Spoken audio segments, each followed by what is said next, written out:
આજે તો એટલી પતંગ લીધી હતી, આખા ગામની પતંગ કાપી નાખી. બોલો. જય માતાજી, જય દ્વારકાધીશ બધા મિત્રો. આજે તો છે મકર સંક્રાંતિ. પેલા તો આજે આપણે હવારમાં ગાયો હાટો મકાઈ વાટવા નીકળી ગયા.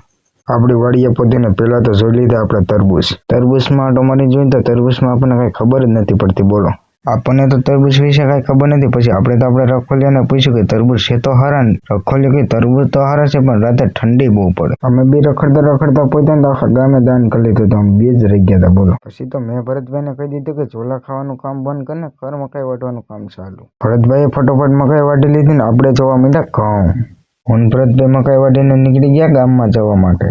ખાડા ખબીચા ઠેકાડતા આવ્યા ને પહોંચી ગયા ઘરે પહોંચીને જયેશભાઈ કરી નાખ્યું આથણીયાનું અનબોક્સિંગ. જયેશભાઈ કે આથણીયાનો છોડો હતો ધાણા જેવો.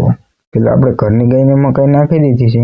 ઘરની ગાયને મકાઈ નાખીને નીકળી ગયા ગામ તરફ જવા. ગામમાં પહોંચીને પેલા તો આપણે નાખી દીધી ગાયોને મકાઈ. કૂતરીને એટલા બિસ્કિટ ખવડાવવાથી તમે વાત જ ના પૂછો. કૂતરાઓને એટલા બિસ્કિટ ખવડાવતી કૂતરા ખાતા બંધ થઈ ગયા, એટલા બિસ્કિટ ખવડાવ્યા. બોલો. આપણે ગાયો કૂતરાનું પૂન કરીને આવી ગયા પતંગ ઉડાડવા માટે.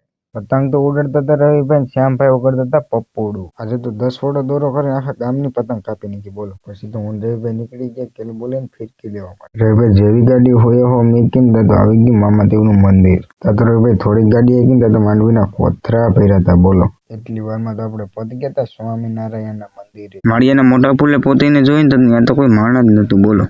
આપણે તો મોટા ગેઠેથી કરી ગયા ને આવી ગયા મેન બજારે. આપણે માળિયા મેન બજારમાં આવીને જોઈને તો અહીંયા તો કોઈ લૂંટણીયા પતંગો લૂંટતા જ નતા. બોલો.